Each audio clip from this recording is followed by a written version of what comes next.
Arsenic. The 33rd element on the periodic table is a grayish metalloid with an atomic weight of about 75.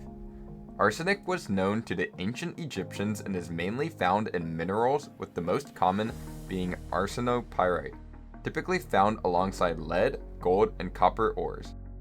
But since it's naturally present in the Earth's crust, there have been instances where it contaminates groundwater, causing serious health issues in places like Bangladesh and parts of the US.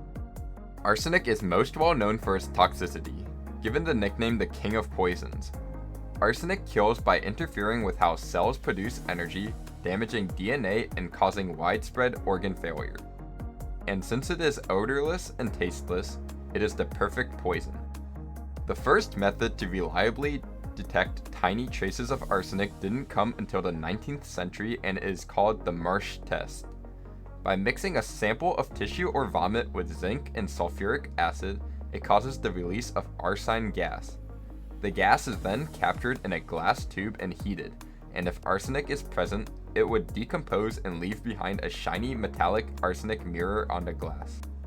Despite its deadly reputation, arsenic isn't just for poisoning.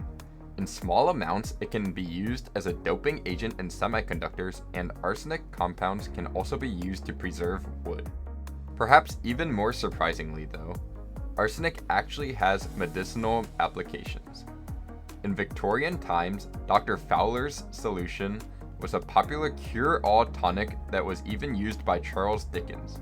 And today, organo-arsenic compounds are added to poultry feed to prevent disease and improve weight gain.